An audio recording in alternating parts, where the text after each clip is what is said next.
My name is Julia, and I'm 59 years old though I often feel closer to 28. Age has always been just a number to me, and I've always believed that taking care of yourself is one of life's greatest gifts. My days are filled with healthy meals, invigorating workouts, yoga sessions, and a meticulous skincare routine. Maybe that's why people often remark on how youthful I look. My friends say I carry a certain glow and energy that seems to defy time. If I'm honest, I think that radiance comes from finding joy in the little things, savoring each day as it unfolds. Not long ago, my younger sister Maria called me. We've been inseparable since childhood, despite our differences. Maria has always been the free-spirited, passionate one, while I lean toward being organized and thoughtful. Yet our bond has only deepened over the years. This call, though, felt different. The moment I heard her voice, I sensed something exciting was about to happen. "Julia, you have to come visit," she exclaimed, her voice brimming with enthusiasm. "I can't wait for you to meet Star and spend a few days here at the house.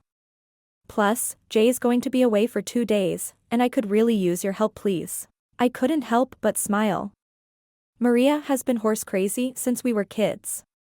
I still remember her galloping around the playground, pretending to ride an imaginary stallion, dreaming of the day she'd have a horse of her own.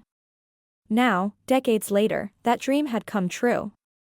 She and her husband had bought a charming house in the countryside and welcomed Star, a stunning mare rescued from a difficult past, into their lives. "Of course, Maria," I replied warmly. "You deserve a break from the city, and I can't think of a better escape than your place."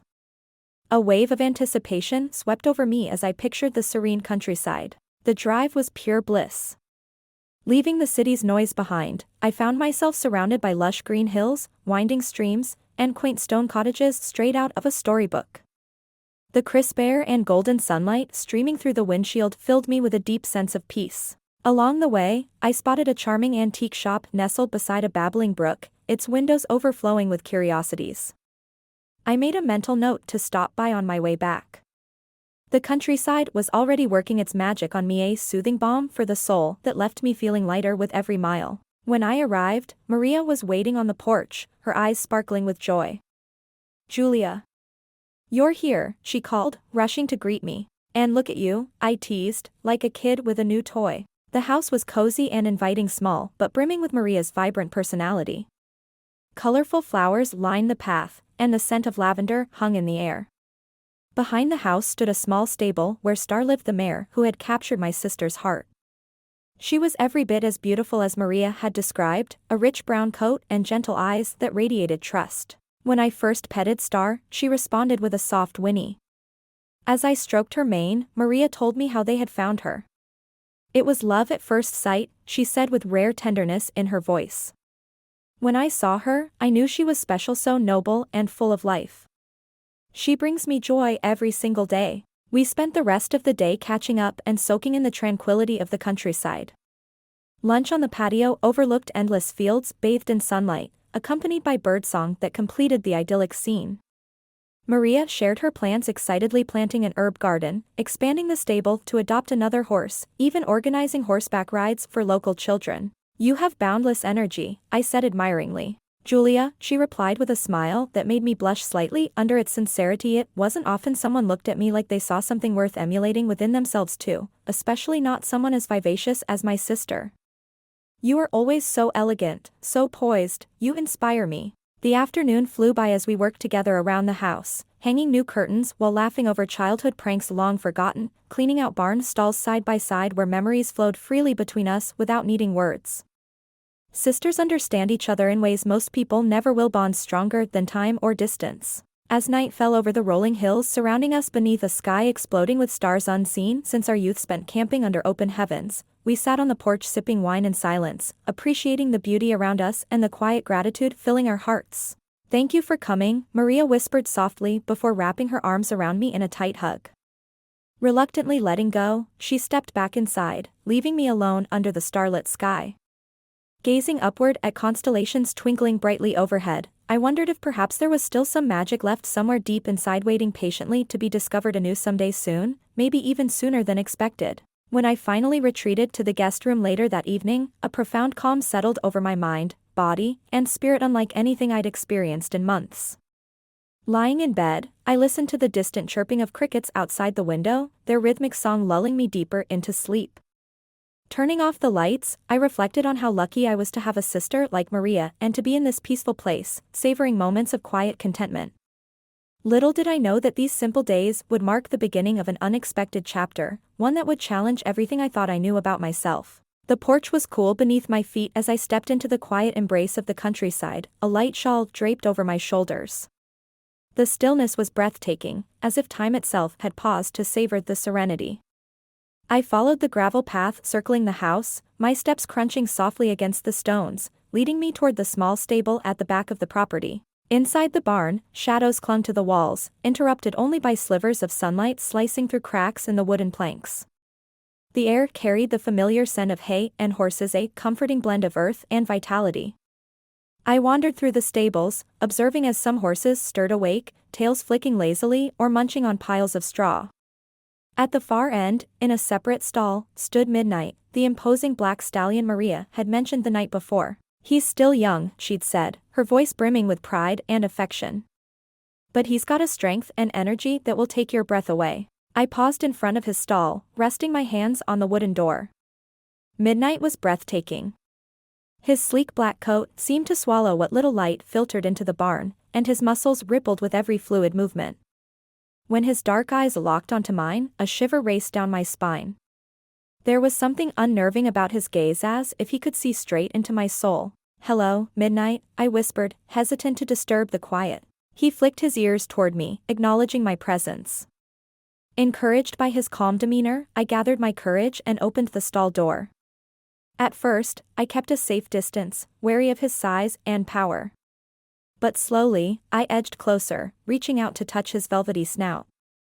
When my palm finally met his warm skin, an unexpected connection surged through me, something I couldn't put into words. Instead of pulling away, Midnight closed his eyes briefly, as if savoring the touch. "You're a good boy, aren't you?" I murmured, continuing to stroke his snout. Each caress was met with surprising calmness, a stark contrast to the fiery energy Maria had described. But as I lingered there, a strange sensation began to take hold, a forbidden thought I tried to dismiss immediately. "He's an animal, Julia," I scolded myself. Yet the thought lingered like a shadow I couldn't shake. I stepped back abruptly, my heart pounding uncomfortably.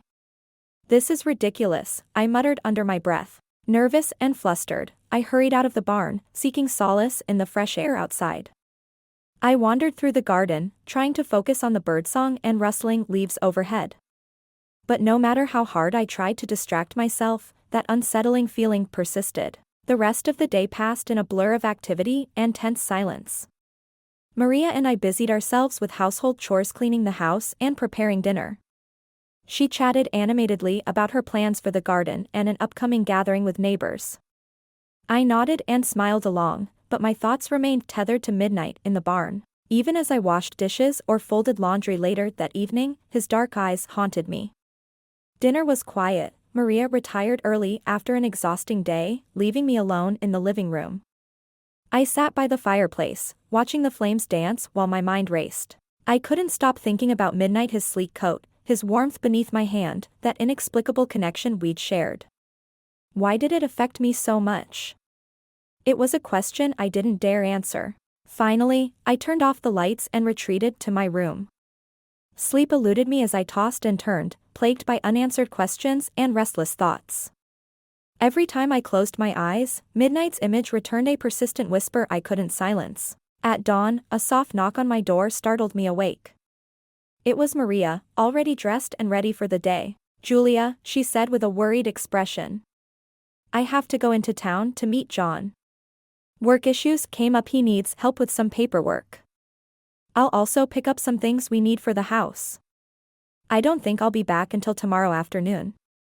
She handed me a fresh cup of coffee. "Will you be okay, here alone?" "Of course," I replied with a reassuring smile. "This place is so peaceful, a little solitude will do me good." Maria sighed in relief. "Thank you. Just one favor, don't forget to feed Midnight this afternoon. He needs hay and water regularly. And be careful, he's powerful and can be unpredictable at times." "Don't worry," I assured her. "Everything will be under control." After she left, I spent the morning tending to small tasks around the house, tidying up the kitchen, watering the garden, reading a few chapters from a novel, but restlessness gnawed at me as hours passed. An inexplicable anticipation grew within me, like an invisible force pulling me toward the stable. Shortly after lunch, I finally gave in and walked toward Midnight's stall with a basket of hay in hand. Gravel crunched beneath my feet as wind rustled through nearby trees. Inside the stable, that familiar scent of wood and animals enveloped me once more. Midnight stood in his stall, restlessly shaking his head as if he had been waiting for me all along. "Hey, there," I said softly as I placed hay into his feeder. He lifted his head sharply, his dark eyes locking onto mine with an intensity that sent a chill down my spine. A mix of curiosity and wonder coursed through me as I reached out slowly toward him once more. Beneath his powerful frame, Midnight remained still, accepting my touch with unexpected calm. I surrendered to the inexplicable connection between us, a feeling that defied logic and reason. With each touch, I sensed an unspoken invitation, a silent understanding that transcended words. Time seemed to stand still as the light filtering through the cracks in the stable walls cast soft shadows around us, creating an almost dreamlike atmosphere. My breathing slowed, my movements became instinctive as I caressed his neck and back. My body responded to his closeness, and when Midnight leaned into me, a wave of warmth washed over me. It was strange yet deeply natural, as if the barriers between us had dissolved in an act of pure communion. Every touch felt charged with meaning, something beyond explanation but profoundly felt within my soul. It was a primal, almost spiritual connection I couldn't ignore. My mind fought to rationalize it, but my body and heart were already consumed. When I finally pulled away, my breath came ragged, my hands trembling. Midnight remained calm, his eyes closed, his stillness mirroring the intensity of what we'd shared. I stood there, staring at him, trying to make sense of it all. Words failed me. I had crossed a line, and there was no turning back. I left the stable in a daze, the cool evening air sharp against my face. It brought a sliver of clarity as I trudged back to the house, each step heavy with exhaustion. Every fiber of me buzzed with a strange new energy, as though Midnight had awakened something long buried. In my room, I collapsed onto the bed, still in my shoes. Fatigue pressed down on me like a weight. I closed my eyes, surrendering to sleep, desperate to escape the questions swirling in my mind. I didn't understand what had happened or what it might mean. All I wanted was rest, to let the darkness swallow me whole. The next morning, sunlight streamed through the window as I woke. Sleep had been deep, but the moment my eyes opened, memories of the day before flooded back, vivid and unrelenting. A shiver ran through me as I sat up. Something inside me felt different now, a confusing mix of bewilderment and an undeniable pull toward Midnight. Downstairs, coffee helped clear my head. The house was quiet except for the cheerful chirping of birds outside. Maria would return that afternoon, and until then, time stretched before me like an endless void. I tried to distract myself, tidying the living room, arranging flowers, checking my phone, but nothing could shake Midnight from my thoughts. She lingered in every corner of my mind, her presence impossible to ignore. Each passing minute only deepened a desire I couldn't explain but could no longer resist. By noon, I gave in. Fighting it was pointless. I grabbed a light jacket and headed for the stable, my steps slow and deliberate. The crunch of gravel beneath my feet and the soft whisper of wind were my only companions. When I opened the stable door, Midnight stood there as imposing as ever. His powerful frame seemed to fill the space, his dark eyes locking onto mine instantly. My throat tightened as I approached with a bale of fresh hay. "Hello, boy," I murmured softly. He turned his head toward me, acknowledging my voice and presence. I set the hay down but didn't wait for him to eat. Something in his gaze drew me in, compelling me closer without hesitation. I reached out, and he lowered his head, letting me stroke his snout. The contact sent a jolt through me, igniting something deep within. My breath quickened as I ran my hand along his neck and back, feeling the muscles ripple beneath his warm coat. Midnight stayed still, as if he understood the gravity of the moment, his calm a stark contrast to my inner turmoil, but offering a strange sense of security. It felt like confirmation that this was inevitable. I surrendered to the moment, to the inexplicable connection that erased all boundaries. Every touch crackled with intensity. Time dissolved, all that remained was the raw sensation of being alive. The barn was cloaked in silence, broken only by my labored breathing and Midnight's gentle movements. Heat rose across my skin as primal instincts took over, a desire too powerful to contain. Minutes or hours passed, it didn't matter. The intensity only deepened with each passing moment. Just when I thought I'd reached my limit, something new emerged, dragging me further into uncharted territory where reason no longer held sway. Emotion and instinct took over, a need for closeness that defied words, a connection forged under moonlit skies between two beings equally lost yet found together within these walls. Then reality crashed down. Maria could return at any moment. A chill shot through me as I checked my watch. Less than 2 hours remained before her car would pull into the driveway, but strangely, I felt no fear or regret. The present moment was all that mattered, everything else faded into insignificance. I knew I was playing with fire, crossing lines I shouldn't cross, but I couldn't stop myself. Passion had swept me into a whirlwind I didn't want to escape, a stolen moment of forbidden bliss racing against time. Finally spent, I stepped back from midnight. Sweat clung to my skin, my cheeks burned as I struggled to regain composure.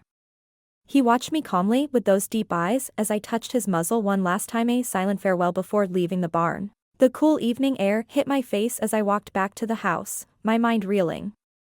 Inside, I washed up and changed clothes, erasing any trace of what had happened in the stable. Maria would arrive any minute, and I couldn't let her suspect anything. Sitting in the living room with a cup of tea, I tried to steady my racing heart and calm my labored breathing. Barely half an hour had passed when I heard the familiar hum of her car's engine. I took a deep breath, composing myself as she walked through the door. "Julia, it's a relief to be back," Maria sighed, dropping her bag on the table and sinking into a chair. "How was everything here? Did Midnight behave?" "Everything was fine," I replied, keeping my tone even. "The stable's in order, and Midnight was quiet." She smiled, oblivious to the storm raging inside me. "That's good to hear." She launched into a vivid account of her day in the city, and I listened intently, my secret safely tucked away.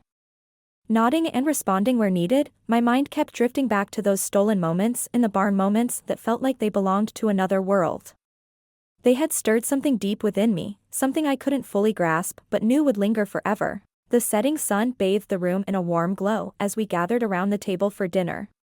Maria had prepared a simple yet delicious meal, and John returned with a bottle of wine from town. The atmosphere was relaxed, filled with laughter and light conversation. Maria and John talked about their plans for the property, renovations to the barn, the small garden Maria had started, while I listened, chiming in occasionally. But my thoughts were elsewhere. Despite my efforts to appear calm, a heavy weight pressed on me, a mix of guilt and tension I couldn't shake.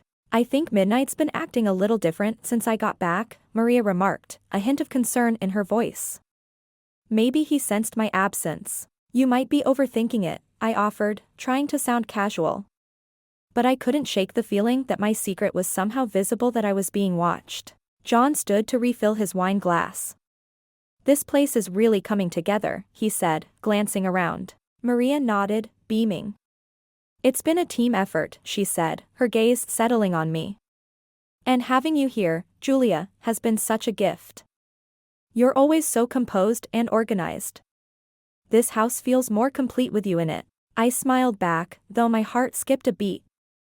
Her words seemed sincere, but there was an undertone, something subtle I couldn't quite place. The conversation carried on until the wine bottle was empty and we were all ready for bed. John yawned and stood from the table. "I'm turning in," he announced, kissing Maria on the cheek before heading down the hall. Maria and I cleared the dishes and tidied the kitchen in silence, exchanging casual remarks about dinner. Finally, she bid me goodnight, and relief washed over me as her bedroom door closed behind her. I needed time alone to process everything that had happened. Back in the guest room, I changed into my pajamas and lay down, hoping the quiet night would bring some peace. The silence was absolute, broken only by the distant chirping of crickets. Closing my eyes, I tried to sleep, but my mind kept replaying every detail of the past 2 days, every moment in the barn, every sensation. Suddenly, a soft knock on the door startled me. Sitting up with my heart pounding, I asked, "Who is it?" though I already knew. "It's me," came Maria's reply. I froze for a moment before getting up to open the door. She stood there in a light nightgown, her hair loose and her face serene, but her eyes held an unreadable expression. "May I come in?" she asked. I nodded silently and stepped aside to let her pass. She sat on the small chair by the window as I perched on the edge of the bed. An awkward silence hung between us before Maria finally spoke. I just wanted to talk before you leave tomorrow, she began softly. It's been wonderful having you here, Julia. I've always admired your calm and focus. You inspire me. Her smile seemed genuine at first glance, but there was something deeper in her eyes. Before I could respond, she continued, her tone gentle yet probing. But these past few days, I've noticed something different about you. A shift, like something's been weighing on you, or maybe even exciting you more than usual. She paused, her gaze steady. Am I wrong? Her words sent a jolt of panic through me. I struggled to keep my composure, to hide the turmoil beneath my carefully constructed facade. The countryside is a big change from the city, I managed, my voice trembling slightly. Maria studied me for a long moment before rising from her chair and crossing the room. She sat beside me on the bed, close enough that I could feel her warmth. Julia, she whispered softly but firmly, you don't have to hide it from me. I stared at her as confusion and terror swirled inside me. My chest tightened as if all the air had been sucked from the room. Maria, I stammered weakly, I don't know what you mean. She smiled, not with mockery but with understanding. I know how you feel about midnight, she said gently. I saw it in your eyes from the very beginning. My mind went blank as her words struck like lightning. Shame and fear consumed me as heat flooded my face. How did you know? I choked out finally. She placed a hand on mine, her touch was gentle but silencing. You don't have to feel ashamed, she said softly. In fact, I understand you more than you think, Maria said, her voice unnervingly calm. Why? Because you too. My words faltered as our gazes locked. She hesitated, then nodded. Ever since I brought him here, I've dreamed about this. That's why I wanted him. Her confession hit me like a punch to the chest. I scanned her face for any hint of deceit or jest, but her eyes held only sincerity. Her composure was unsettling, sending a cold shiver down my spine. I didn't want to tell you, she continued softly, but when I saw the way you looked at him, I knew you felt it too. And I wanted you to know you're not alone in this. The silence that followed was thick and suffocating.